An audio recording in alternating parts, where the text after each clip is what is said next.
आपको हाँ GSP plus का खतरा भी हो गया है ना। अब यूरोपियन यूनियन ने भी मजम्मत की है। प्लीज़। बिस्मिल्लाहिर्रहमानिर्रहीम। बहुत शुक्रिया सदर मुमलिकत साहब। सबसे पहले तो यहाँ पे आप साथियों को मैं बताना चाहता हूँ, सितम ज़रीफ़ी देखें कि एक साबिक सदर मुमलिकत पाकिस्तान वो आज यहाँ पे पेशावर हाई कोर्ट में बेल लेने के लिए आए। ये बड़ी शर्म की बात होनी चाहिए। इस सिस्टम के ऊपर दबा है। आज बैसियत लीडर ऑफ द अपोजिशन मैं यहाँ पे खड़ा हूँ बेल्स के लिए। नेगोशिएटिंग टीम पाकिस्तान तहरीक इंसाफ की तरफ से वज़ीर आज़म इमरान खान ने मुझ नाचीज़ को उसको नॉमिनेट, और कल शाम को मेरी स्पीकर अयाज सादिक साहब से जब बात हुई तो मैंने कहा जी कुछ दिन क्या एक दिन आगे कर लें, क्योंकि हमारे सारे साथी जो हैं वो इधर उधर हैं। सलमान अकरम राजा साहब भी दूर हैं। तो आज हमारे 3-4 मेंबर सिर्फ वहाँ पे मौजूद हैं। 7 की हमारी कमेटी है, और अभी तक मेरे यहाँ पे ट्रांजिट बेल्स और बाकी बेल्स जो हैं वो लगी हुई हैं। और केसेस कौन सी हैं आपने भाई पूछा कि जी मोटरसाइकिल चोरी के, और कौन सा आपने पूछा? फॉरेन एक्ट मुझ पे लगा हुआ है, फॉरेनर्स एक्ट भी लगा हुआ है और मोटरसाइकिल चोरी भी लगा हुआ है। फैसलाबाद में मेरे 3 मोटरसाइकिल चोरी किए, मेरे ख्याल 2 या 1 जो है वो हसन अब्दाल में भी हो गए हैं। तो 5 मोटरसाइकिल जिस तरह के लीडर ऑफ द ऑपोजिशन को उन्होंने बना दिए कि जी बैनुल सूबाई मोटरसाइकिल गैंग का मेंबर। अच्छा, कोई दुकान तो नहीं खोल रहा है? मेरा ख्याल है मैं भी कर लूंगा सदर साहब। अभी मेरा ख्याल है मैं इस काम पे मतलब अभी करना पड़ेगा। तो ये हालात हैं, और यहाँ पे मैं इस चीज़ को कंडेम करता हूँ जो मिलिट्री कोर्ट्स ने अपना डिसीजन दिया। जिस तरह सदर साहब ने बात की है कि, और मैंने ट्वीट भी की है और अपना वीलॉग भी इस पर रिकॉर्ड कराया, कि जो आपके नॉर्मल नौयत के केसेस हैं वो आपने मिलिट्री कोर्ट्स के लिए किए। देखिए आपका बड़ा क्लियर है, सुप्रीम कोर्ट का एक फैसला है 1999 का 504,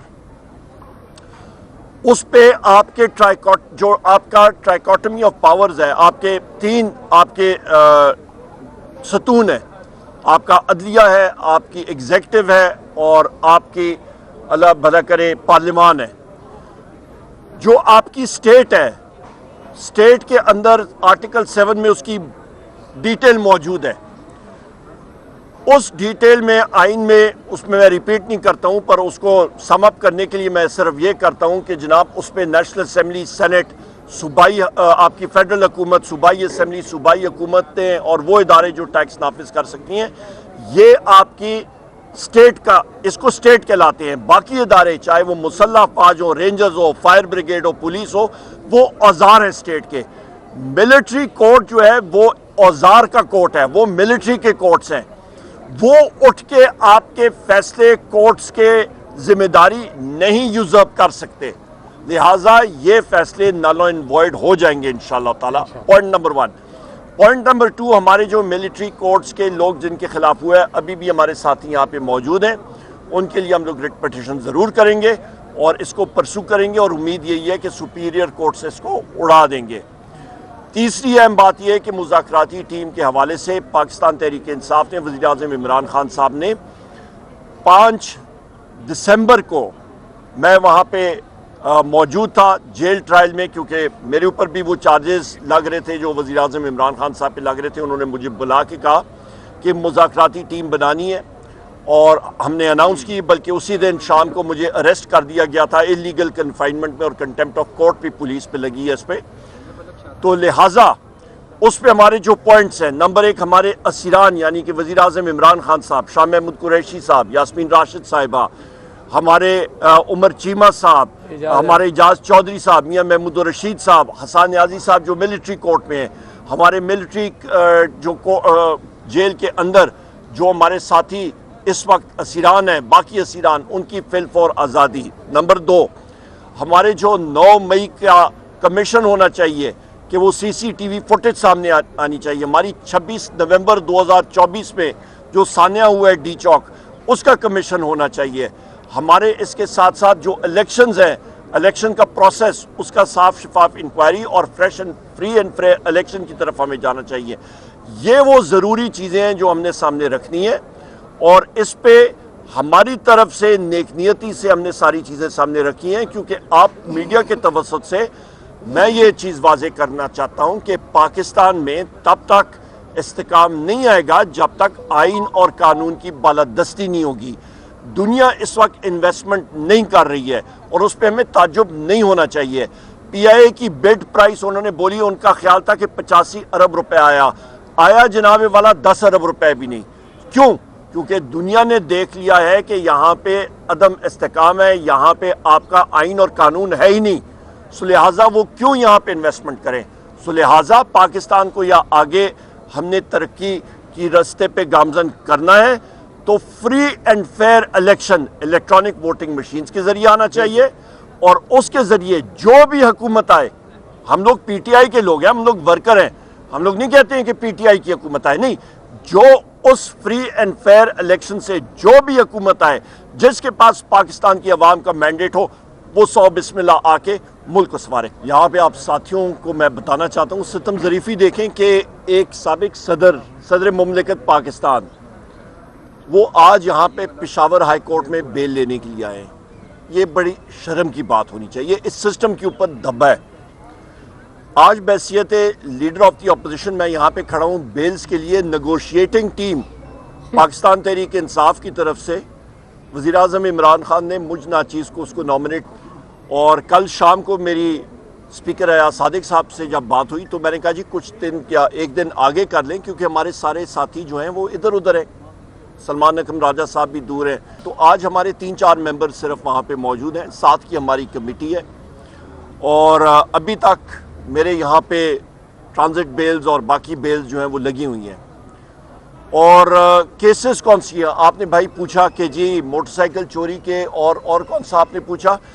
فورن ایکٹ مجھ پہ لگا ہوا ہے، فورنرز ایکٹ بھی لگا ہوا ہے اور موٹر سائیکل چوری بھی لگا ہوا ہے۔ فیصل آباد میں میرے 3 موٹر سائیکل چوری کیے، میرے خیال ہے 2 یا 1 جو ہے وہ حسن عبدال میں بھی ہو گئے ہیں، تو 5 موٹر سائیکل جس طرح کے لیڈر آف دی اپوزیشن کو انہوں نے بنا دیا کہ جی بین الصوبائی موٹر سائیکل گینگ کا ممبر۔ اچھا کوئی دکان تو نہیں کھول رہا؟ میرا خیال ہے میں بھی کر لوں گا صدر صاحب، ابھی میرا خیال ہے میں اس کام پہ مطلب ابھی کرنا پڑے گا۔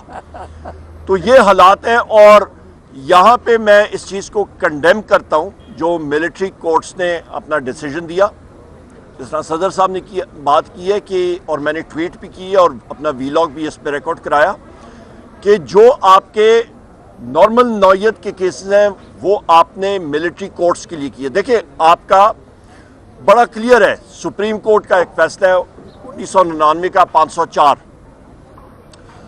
اس پہ آپ کے جو آپ کا ٹرائیکاٹمی آف پاورز ہے، آپ کے 3 آپ کے ستون ہیں، آپ کا عدلیہ ہے، آپ کی ایگزیکٹو ہے، اور آپ کی اللہ بھلا کرے پارلیمان ہے۔ جو آپ کی سٹیٹ ہے، سٹیٹ کے اندر آرٹیکل 7 میں اس کی ڈیٹیل موجود ہے، اس ڈیٹیل میں آئین میں اس میں ریپیٹ نہیں کرتا ہوں، پر اس کو سم اپ کرنے کے لیے میں صرف یہ کرتا ہوں کہ جناب اس پہ نیشنل اسمبلی، سینٹ، صوبائی آپ کی فیڈرل حکومت، صوبائی اسمبلی، صوبائی حکومتیں اور وہ ادارے جو ٹیکس نافذ کر سکتی ہیں، یہ آپ کی سٹیٹ کا، اس کو سٹیٹ کہلاتے ہیں۔ باقی ادارے چاہے وہ مسلح فوج ہو، رینجرز ہو، فائر بریگیڈ ہو، پولیس ہو، وہ اوزار ہیں سٹیٹ کے۔ ملٹری کورٹ جو ہے وہ اوزار کا کورٹ ہے، وہ ملٹری کے کورٹس ہیں، وہ اٹھ کے آپ کے فیصلے کورٹس کے ذمہ داری نہیں یوزرپ کر سکتے، لہٰذا یہ فیصلے نل اینڈ وائڈ ہو جائیں گے انشاءاللہ تعالی۔ Point number 1۔ پوائنٹ نمبر 2، ہمارے جو ملٹری کورٹس کے لوگ جن کے خلاف ہوا ہے، ابھی بھی ہمارے ساتھی یہاں پہ موجود ہیں، ان کے لیے ہم لوگ ریٹ پٹیشن ضرور کریں گے اور اس کو پرسو کریں گے، اور امید یہی ہے کہ سپیریئر کورٹ سے اس کو اڑا دیں گے۔ تیسری اہم بات یہ ہے کہ مذاکراتی ٹیم کے حوالے سے پاکستان تحریک انصاف نے، وزیر اعظم عمران خان صاحب نے 5 دسمبر کو، میں وہاں پہ موجود تھا جیل ٹرائل میں، کیونکہ میرے اوپر بھی وہ چارجز لگ رہے تھے جو وزیر اعظم عمران خان صاحب پہ لگ رہے تھے۔ انہوں نے مجھے بلا کے کہا کہ مذاکراتی ٹیم بنانی ہے، اور ہم نے اناؤنس کی، بلکہ اسی دن شام کو مجھے اریسٹ کر دیا گیا تھا اللیگل کنفائنمنٹ میں، اور کنٹیمپٹ آف کورٹ بھی پولیس پہ لگی ہے اس پہ۔ تو لہٰذا اس پہ ہمارے جو پوائنٹس ہیں، نمبر 1 ہمارے اسیران یعنی کہ وزیر اعظم عمران خان صاحب، شاہ محمود قریشی صاحب، یاسمین راشد صاحبہ، ہمارے عمر چیمہ صاحب، ہمارے اجاز چودھری صاحب، میاں محمود الرشید صاحب، حسان نیازی صاحب جو ملٹری کورٹ میں ہیں، ہمارے ملٹری جو جیل کے اندر جو ہمارے ساتھی اس وقت اسیران ہیں، باقی اسیران، ان کی فل فور آزادی۔ نمبر 2 ہمارے جو 9 مئی कमीशन होना चाहिए कि वो CCTV फुटेज सामने आनी चाहिए। हमारी 26 नवंबर 2024 में जो सान्या हुआ है डी चौक, उसका कमीशन होना चाहिए। हमारे इसके साथ साथ जो इलेक्शंस हैं, इलेक्शन का प्रोसेस, उसका साफ शफाफ इंक्वायरी और fresh and free and fair election की तरफ हमें जाना चाहिए। ये वो ज़रूरी चीज़ें हैं जो हमने सामने रखनी है, और इस पे हमारी तरफ से नेक नियति से हमने सारी चीज़ें सामने रखी हैं, क्योंकि आप मीडिया के तवसत से मैं ये चीज़ वाज़े करना चाहता हूँ कि पाकिस्तान में तब तक इस्तेकाम नहीं आएगा जब तक आइन और कानून की बालादस्ती नहीं होगी। दुनिया इस वक्त इन्वेस्टमेंट नहीं कर रही है और उस पर हमें ताज्जुब नहीं होना चाहिए। PIA की बिड प्राइस उन्होंने बोली, उनका ख्याल था कि 85 अरब रुपए आया जनाब वाला 10 अरब रुपए भी नहीं। क्यों? क्योंकि दुनिया ने देख लिया है कि यहाँ पे अदम इस्तेकाम है, यहाँ पे आपका आइन और कानून है ही नहीं, सो लिहाजा वो क्यों यहाँ पे इन्वेस्टमेंट करें। सो लिहाजा पाकिस्तान को या आगे हमने तरक्की की रास्ते पे गामजन करना है तो free and fair election electronic voting machines के जरिए आना चाहिए, और उसके जरिए जो भी हुकूमत आए, हम लोग PTI के लोग हैं, हम लोग वर्कर हैं, हम लोग नहीं कहते हैं कि PTI की हुकूमत आए, नहीं, जो उस फ्री एंड फेयर इलेक्शन से जो भी हुकूमत आए, जिसके पास पाकिस्तान की आवाम का मैंडेट हो, वो 100 बिस्मिल्लाह आके मुल्क को संवारे। बहुत शुक्रिया जी। Thank you. Thank you. अस्सलाम वालेकुम जनाब। बस दुआ करें आपसे ज़्यादा मुलाकातें ना हो। अभी पेशावर आना जाना रहेगा सर।